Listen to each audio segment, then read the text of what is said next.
Hi everyone, it's Simon Keeling here at weatherweb.net, and this is your look ahead forecast updated on Wednesday the 27th of May. Thanks again for watching. Now don't forget, we can send you an email every time this video is updated, which is daily. You just send a blank email to generalweather-subscribe@weatherweb.net.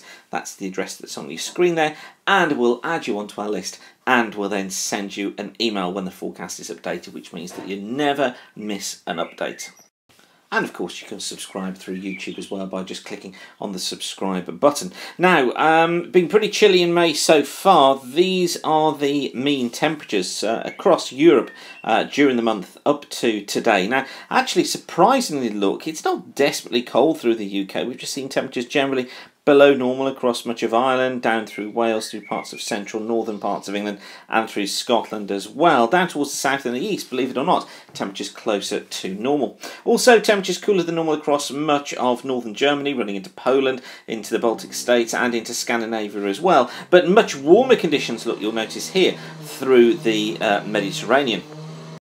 And no, I'm not at the dentist. The drawer you can hear in the background is some works that are being done outside the office just at the moment. Anyway, this is the forecast for the next 7 days. This is forecast mean temperatures. And you can see how we stay cool across the UK, northern Spain, through much of France, through Germany, and heading off into Poland, again into the Baltic states and Scandinavia. Cooling off a little bit through the Mediterranean as well, but staying pretty warm here across Iberia during the next 7 days. But a really chilly look to things as we close out the month.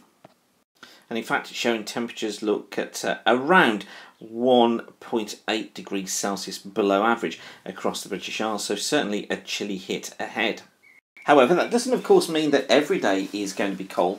This is the 7 to 10 day mean of the 500 millibar flow from the ECMWF on the left here, and we've got the GFS on the right. And what these have done today, notably from yesterday, is tone down the impact of that area of high pressure towards the east of the country. Now, the ECMWF was always doing that. It was never quite in the mood for really going for a massive area of high pressure. GFS kind of bounced forward a little bit more than the ECMWF, and still does to some extent, but they've toned down the high. Now, we don't want to be jumping on one day's modelling. We've got to stick with the story that we've got, the idea of the high building and eventually drifting off towards the east.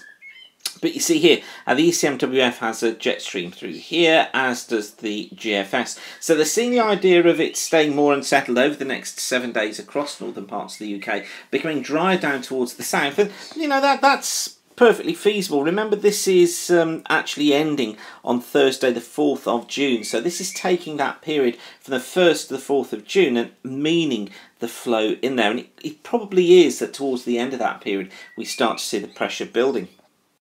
And this is the GFS ensemble. It's the panel charts. You get these from weatherweb.net. Click on charts and they're all available there. So we're going forward in half-day steps then. Here we've got day 4.5. So this is the 31st of May. This is Sunday. And this showing, look, ridge off in the Atlantic, significantly away from the UK. And this trough moving into the UK. And then notice how that feature moves its way eastwards, look, as we head into the early part of next week. But notice here, look, the ridge starting to build in. So it's getting a bit of a southwesterly push. The heights are building all the time, look, as we get out to 10 days. So that 10-day forecast is for the 6th of June. Looking a little bit further ahead on the ensemble, here we are, look, there's 10.5 days, puts the high over the UK, and then through the next few days, look, there's 12.5 days, the high again over the top of us. You see this ridge getting into place. Now, I don't think this is exactly the pattern that we're going to be seeing, but the overall indication of the area of high pressure is one that we could certainly take notice of, and I think one that seems to be building ever more through the models. I just think that whole system's probably going to be a little bit further north and east, with the idea of a trough building down here towards the south of the country across western parts of Europe. And that's the latest CFS forecast for the whole of June. You see here, look, that trough, it's trying to put off towards the east of the UK, but more importantly, there's the higher than normal heights through Scandinavia with the ridge in place. So that probably brings in that easterly flow, as I was telling you yesterday, and have been now for several weeks, with the idea of the south of the country, and now starting to think England, Wales, southern parts of Ireland as seeing a wetter half to the month. And you might know or notice yesterday that the title of the video, of course, was a June of two halves, and I'd still go along with that idea. Now, something we haven't looked at for some time is the state of the sea ice just at the present time.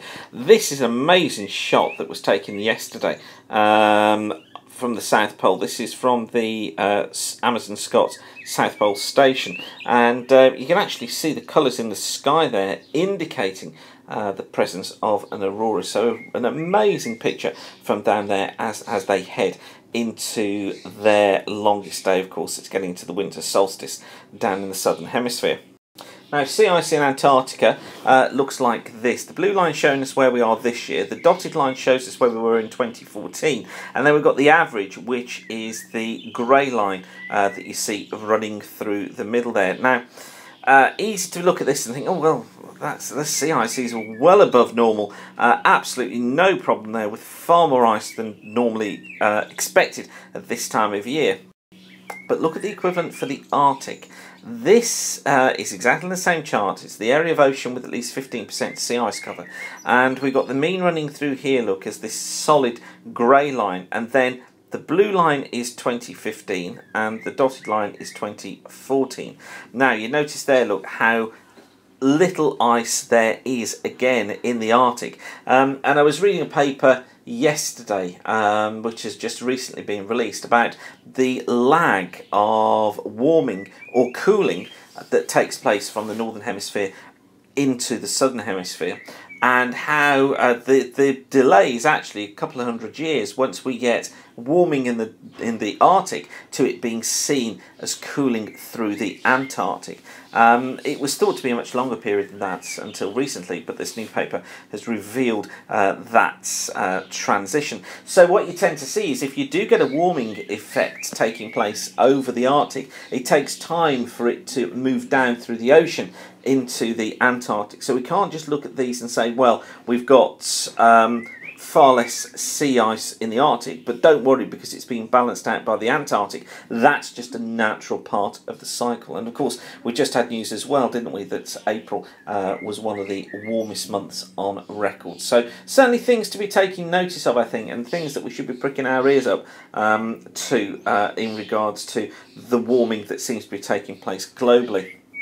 And just to put it into some context, this is Arctic sea ice, and the red colour is the one that we're looking at. So it's the red line that you can see just ended underneath here, because this is compared to previous years. So the dot on this is the average from 1979 to 2006, and then we've got the various different years listed there going back to 2007, and you notice how the red line is close to the 2007 total and getting close to the 2008 figure as well, but still got a long way to go, of course, during this season, and we're looking for minimums of sea ice during the early to middle parts of September, and that was the lowest figure recorded, which was in 2012. I should say the lowest figure recorded in the satellite era.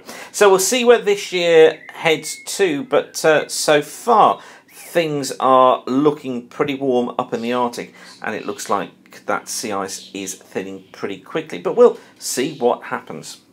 And these are temperatures in the Arctic over the last few months. So back to the beginning part of the year. Red line is the actual temperature, green line is the average, blue line is 0 degrees. And you notice here, look, how it's stayed consistently warm through the winter across the Arctic. Temperatures did fall off to some extent through April, but now look, they're starting to pick up to near average once again.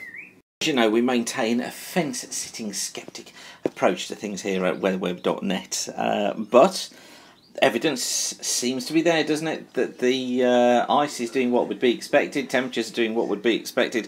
So realistically, I think we probably have to look in the positive towards the climate change scenarios. But of course, we'll keep you updated here with all the very latest developments here at weatherweb.net. A long way to go. Good picture here taken this morning. Thought you'd like to see this one. Shows altocumulus cloud here in the upper layers. We've got cumulus here down at lower layers. Indicative, really, the altocumulus of the approaching front that's on its way, bringing some rain through today. But Gary has all the news on that for you in the fast forecast, which you can see here at weatherweb.net. So I'll leave you with that for now, but whatever you're doing, thanks again for watching. Keep the sun shining, and bye for now.